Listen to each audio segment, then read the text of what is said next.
Sabemos nosotros que la tabla periódica tiene periodo, tiene grupo, tiene tantas cosas, pero para dar con ello primero se formularon inicialmente una serie de tablas. Por ejemplo, una de las primeras tablas más importantes que se generaron inicialmente era la llamada ley de las tríadas. El amigo Dobereiner ordenó a los elementos en grupos de 3, de tal manera que el elemento intermedio tenía una masa atómica que era la semisuma de los extremos. ¿Qué significaba eso? Si el litio, sodio y potasio es una triada, la masa atómica del sodio tiene que ser igual a 7 más 39 sobre 2. ¿Correcto? ¿Sí? ¿Cuánto me da eso? Eso me da simplemente 23. ¿Está bien? Entonces, de esa manera se da inicio a lo que vendría a ser justamente la tabla periódica. Posteriormente, el amigo Newlands crea su llamada ley de octavas, pero cuidado, ojo.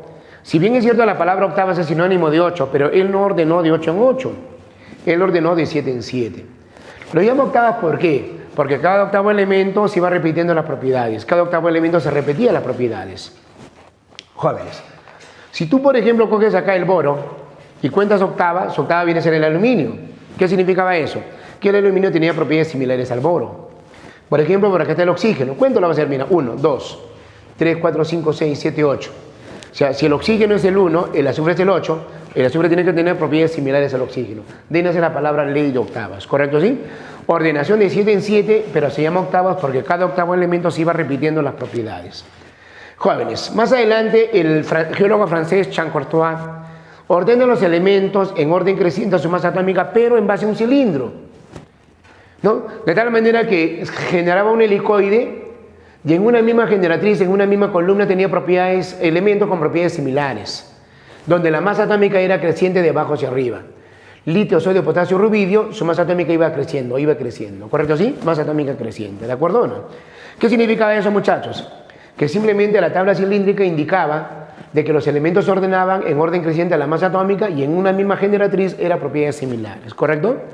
Un año después, bueno, ya más o menos 6 años después, Mendeleev ordena los elementos en orden creciente a la masa atómica. Bueno, realmente todas las tablas ordenaron en orden creciente a la masa atómica, pero él fue quien crea la ley periódica.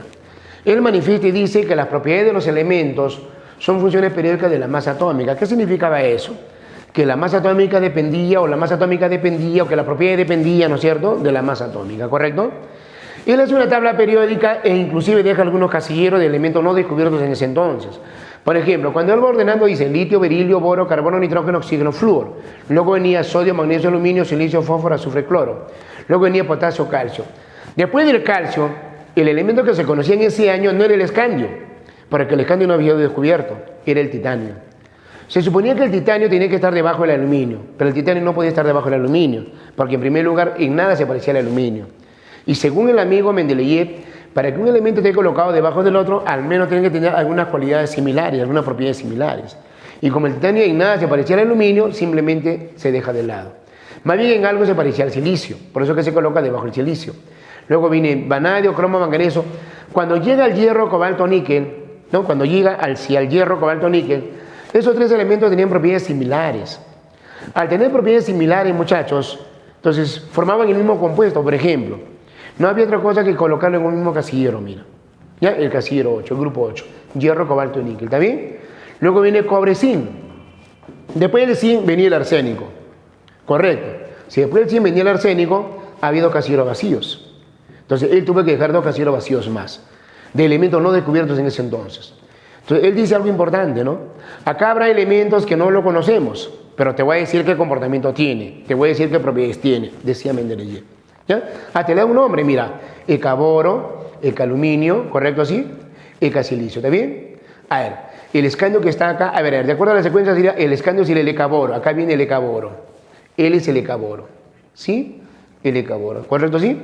El galio sería el ecaluminio, ahí está. Y el germanio sería el ecasilicio, ¿está bien? A ver, él es el ecasilicio, ¿de acuerdo? Ya, por si acaso. Vamos a colocar por acá, él es el ecasilicio. Ya, en ese orden, ¿está bien? Le da un nombre que significa después de tal, después de tal, después de tal, nada más, ¿correcto? De esa manera, jóvenes, hablamos sobre la tabla de Mendeleev, ¿no? Julius Lothar Meyer era un alemán que confeccionó una tabla algo parecido a Mendeleev, pero él lo hizo en función del volumen atómico. Aparte que se demoró en publicarlo, según dicen los libros, ¿no? Pero básicamente él habla sobre volumen atómico. En cambio, todas las tablas anteriores fueron por masa atómica, incluyendo la de Mendeleev.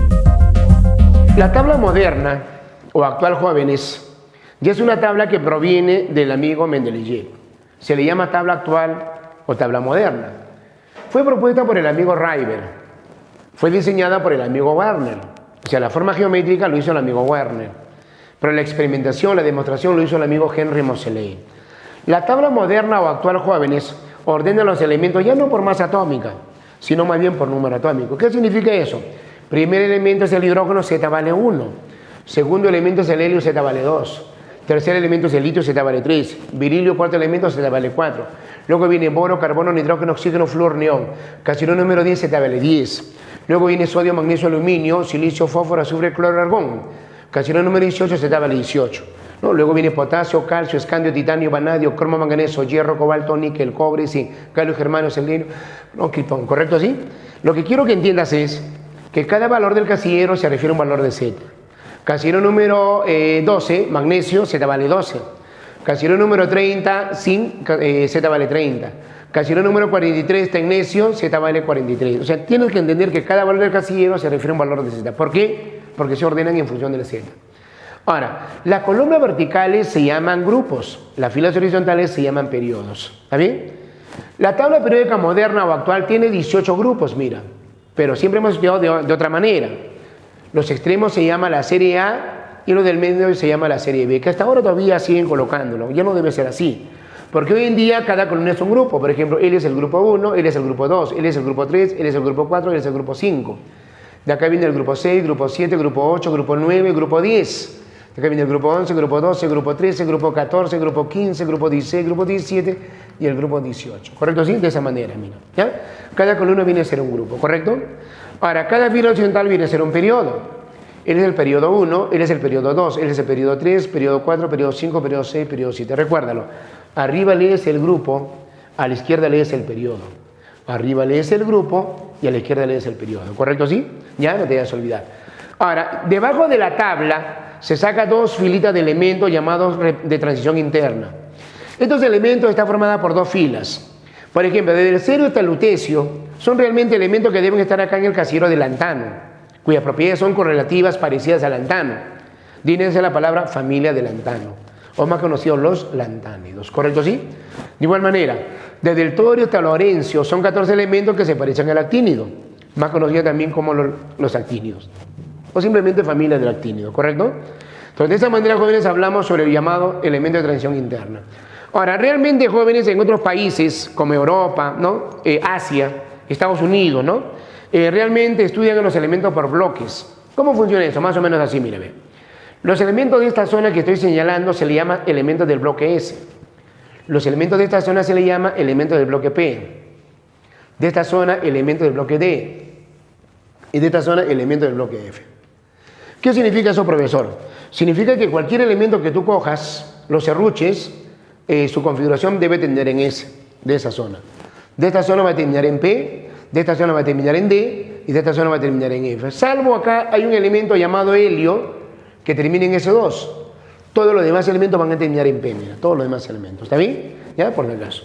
Jóvenes, si bien es cierto, eso venía a ser la descripción de la tabla periódica, pero a mí en el examen de admisión me dice, oye, fósforo 15, ¿a qué grupo de periodo pertenece?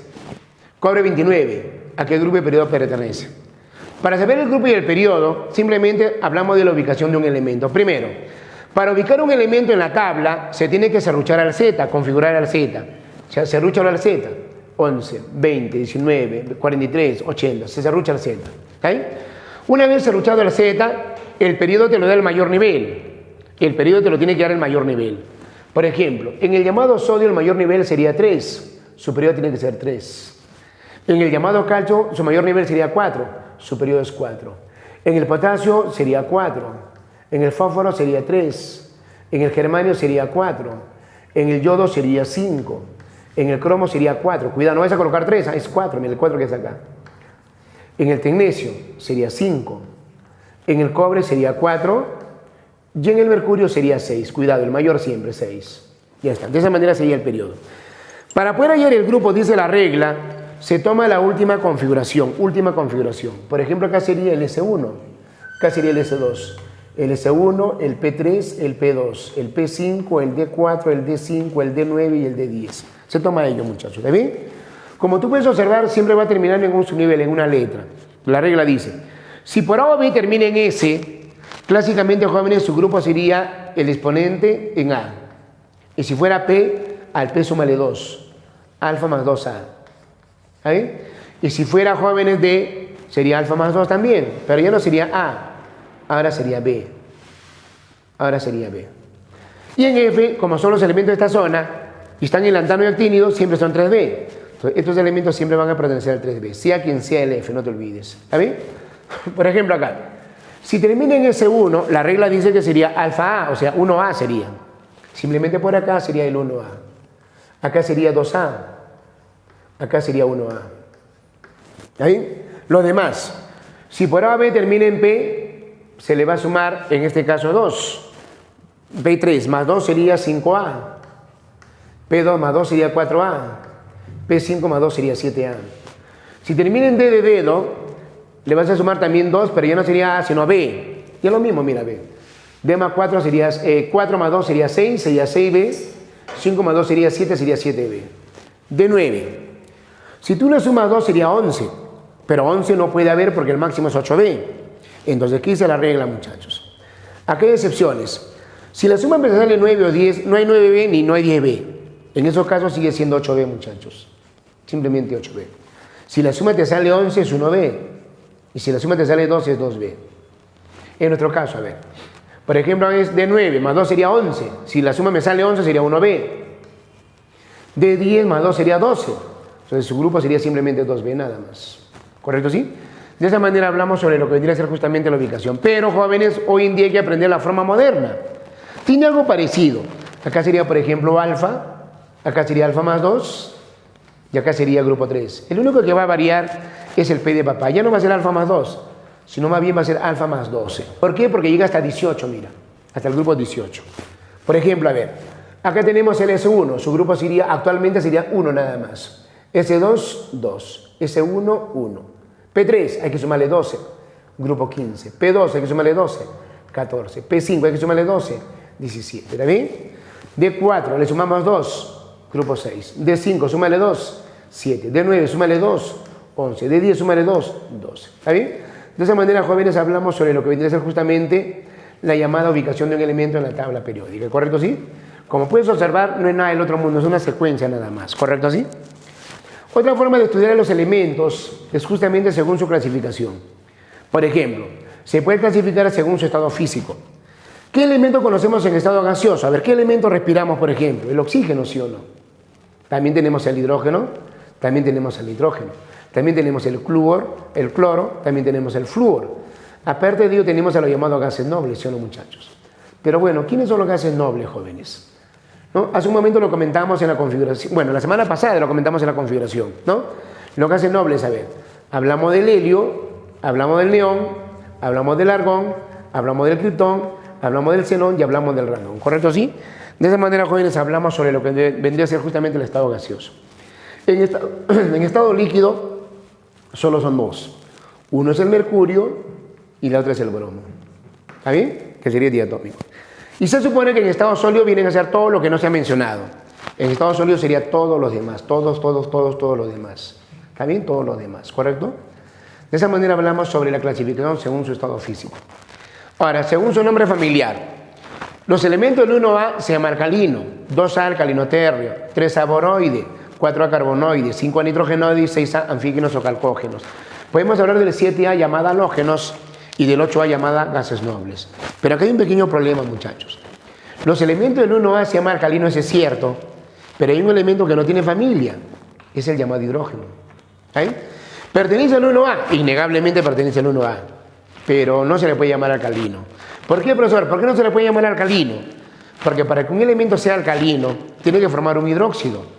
Y para que sea el hidróxido que uno quiere, tiene que ser realmente un metal. ¿Y qué sería de nosotros si el hidrógeno fuera alcalino?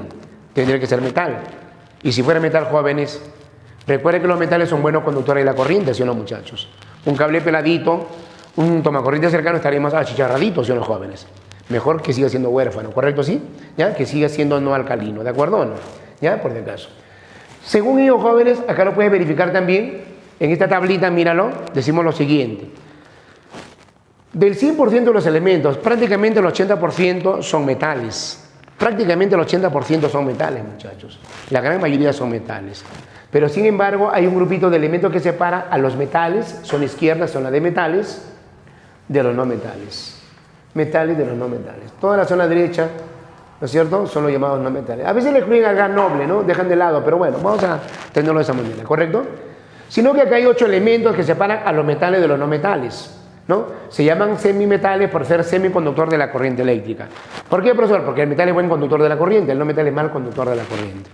Oye, el hidrógeno está en la zona de metales, pero sin embargo sabes que el hidrógeno es un no metal, simplemente es no metal. ¿Correcto? ¿Sí? No te vayas a olvidar, ¿está bien? Si comparamos nosotros, por ejemplo, acá el metal con el no metal, en primer lugar el metal es buen conductor de la corriente, el no metal es mal conductor de la corriente. El metal, mira, acá está perdiendo electrón, pierde electrón, y el no metal lo gana, mira, pierde y gana. Al perder un electrón, como todo átomo, forma catión. El metal forma catión y el no metal forma anión. El metal se oxida, al perder el electrón se oxida, y el no metal se reduce. Se cambia de nombre algo que vamos a estudiar más adelante en reacciones redox. Los que se oxidan se llaman agentes reductores, y los que se reducen se llaman agentes oxidantes. Entonces, los metales son buenos reductores, los no metales son buenos oxidantes, ¿correcto? Los metales forman láminas, llamado maleabilidad, significa que el metal es maleable. Los metales forman hilos, llamado ductibilidad, significa que los metales son dúctiles, ¿correcto? ¿Sí? En cambio, el no metal ni es maleable ni es dúctil, no te vayas a olvidar. Los metales forman óxidos básicos, el no metal forma óxido ácido, antiguamente llamado anhidrido, ¿correcto? ¿Sí? De esa manera hablamos sobre las llamadas propiedades físicas, ¿correcto? La propiedad periódica, te comentaba, realmente se refiere a las propiedades químicas. Dentro de ella, por ejemplo, el radio atómico. Yo creo que cuando tú escuchas la palabra radio atómico ya te dijo todo. Radio atómico, el radio del átomo, ¿sí o no, muchachos? Pero te comento que no se puede calcular de esa manera. El radio atómico, jóvenes, se calcula con 2 átomos semejantes, ¿ya? Porque con un solo átomo no se puede. Se calcula con 2 átomos semejantes. Es una distancia promedio internuclear. Eso, jóvenes, se llama el radio atómico, ¿no? Matemáticamente hablando decimos, este radio viene a ser la distancia entre 2. Simplemente la distancia entre 2. ¿Correcto? ¿Sí? De esa manera calculamos el radio atómico, ¿ya? El radio iónico, bueno, está referido para iones, al igual que el anterior, solo que él es para iones nada más. Lo anterior era para átomos. Él va a ser para iones, recuérdalo. Ahora, joven, apliquemos la lógica. El X acá, el otro X por acá. Yo creo que cuando hablamos del mismo elemento, cuando más electrones tenga, el átomo tiende a tener más niveles. Más electrones, más niveles, ¿sí o no, muchachos? Y al tener más niveles, se supone que debe tener mayor tamaño, ¿sí o no, jóvenes? Conclusión, entonces, a mayor número de electrones, mayor tamaño, ¿está bien? Pregunta, ¿quién es mayor acá? X-1, X-2, X-2, X... Bueno, yo creo que es indudable comparar solamente el extremo, ¿sí o no, jóvenes? Él ganó 1. Él ganó 4. Entonces se supone que el X-4 debe ser mayor, porque tiene más electrones. Mayor que ella, mayor que ella, mayor que ella. ¿Está bien? De igual manera por acá, Y más 1, Y más 2, Y más 3, Y más 4. Él solo perdió 1 y él perdió 4. Entonces él perdió menos. Entonces, él tiene más electrones. Y más 1 mayor que Y más 2, Y más 2 mayor que Y más 3, Y más 3 mayor que Y más 4. ¿Correcto? ¿Sí? De esa manera, jóvenes, hablamos sobre lo que vendría a ser justamente el tamaño de los átomos. ¿Qué pasaría, por ejemplo, con estos átomos? A ver, veamos. Primero, el llamado neón tiene 10 electrones. El sodio tiene 11, pero quiero que tenga 10. Si va a tener 10, la carga tiene que ser más 1, ¿sí o no, muchachos? El magnesio quiero que tenga 10, la carga va a ser más 2. El aluminio quiero que tenga 10, la carga va a ser más 3. El silicio quiero que tenga 10, la carga va a ser más 4. ¿Está bien? Entonces la pregunta, ¿quién tiene mayor tamaño? Tú podrías decir, profe, ¿tienen igual electrón? Ah, igual tamaño. No tienen ninguno igual tamaño. Cuando los electrones son iguales, ahora entra a tallar el número atómico, el número de protones. ¿Está bien? Que va a ser lo contrario. A mayor Z, menor tamaño. Lo inverso. ¿Está bien? A mayor Z, menor tamaño. Entonces, a menor Z, mayor tamaño. Si comparo los átomos, él tiene menor Z, el neón tiene menor Z, será mayor. Será mayor, será mayor, será mayor. ¿Correcto? ¿Sí? Por lo tanto, jóvenes, neón es el de mayor tamaño, por tener menor Z. Si nos vamos a la tabla periódica, jóvenes, ¿qué podemos decir de la tabla periódica, chicos? ¿Qué podemos expresar de la tabla periódica? Primero, la comparación se hace o por columnas o por filas. Para una misma columna, o sea, grupos, el átomo va creciendo de tamaño de arriba hacia abajo. Para una misma fila o periodo, el átomo va creciendo de derecha a izquierda. Más abajo más grande, más a la izquierda más grande. ¿Correcto? ¿Sí? Por ejemplo, acá se ubica el litio y acá se ubica el flúor. ¿Quién es más grande? Se supone que el litio, ¿sí o no, muchachos? Acá se ubica el berilio y acá se ubica el radio. ¿Quién es más grande? Se supone que el radio, ¿sí o no, muchachos? ¿Ya? De esa manera se compara justamente el tamaño de los átomos y de los iones. ¿Está bien? Tercera propiedad. La tercera propiedad se llama electronegatividad. Te comento algo. La electronegatividad es una fuerza nada más que tiene un átomo para atraer al electrón. Por ejemplo, cuando el hidrógeno se junta con el cloro, ¿qué es lo que va a ocurrir ahí? Chicos, cloro tiene 7, hidrógeno tiene solamente 1. Si los dos se juntan, el par de electrones ahora va a estar ahí denotado que lo juntan los dos. Pero experimentalmente se sabe que la electronegatividad, jóvenes, del hidrógeno vale 2,1 y del cloro vale 3,0, según la tabla periódica. Como tú puedes observar, el cloro es mayor que el hidrógeno. Si el cloro es mayor que el hidrógeno es más fuerte que el hidrógeno. Eso significa que va a jalar el electrón. Por eso que está más cerca del cloro que del hidrógeno. ¿Por qué? Por su electronegatividad. Eso se llama electronegatividad. Fuerza que tiene un átomo para atraer, para acercarlo más al electrón. ¿Correcto? Energía de ionización. La energía de ionización es la energía que tú le das a un átomo para arrancarle un electrón. ¿No? Por ejemplo, tú le dices, átomo, dame un electrón. El átomo dice, no. Ya, pe, átomo, dame un... No, te dice. Si no me das igual, yo te doy energía y lo vas a sacar rápidamente. Entonces, esa energía que tú le das se llama justamente energía de ionización. Es la energía que le das a un átomo para arrancarle un electrón. Eso, jóvenes, se llama energía de ionización. ¿Está bien? Afinidad electrónica. Es cuando un átomo acepta un electrón. El enagrecimiento, ¿qué hace? Libera energía. Entonces, cuando un átomo acepta un electrón, libera energía. La energía liberada se llama afinidad electrónica. No, esto es en términos generales, ¿correcto? Hay casos particulares, por supuesto, ¿no? Si nos vamos a la tabla periódica, periodo, grupo. Para un mismo periodo, una misma fila, de izquierda a derecha, ¿quién aumenta? La energía de ionización, la afinidad electrónica y la electronegatividad. El radio atómico y el radio iónico es al revés. Míralo, compáralo, las tablas vas a ver, es al revés. ¿Ya? Pero en cambio, la energía de ionización, la afinidad electrónica y la electronegatividad aumentan de esa manera. Más a la derecha mayor, más hacia arriba mayor. ¿Correcto? ¿Sí? Y esos jóvenes, esos muchachos derivan de acá nada más, mira. ¿Está bien? Ahora, él es carácter no metálico y él es poder oxidante. Aumenta de izquierda a derecha y de abajo hacia arriba. El carácter metálico y el poder reductor disminuye. Claro, se supone. Acá está el metal, acá está el no metal. ¿Sí, los muchachos? Carácter no metálico aumenta. Claro, si vas para acá, aumenta el carácter no metálico, son los jóvenes.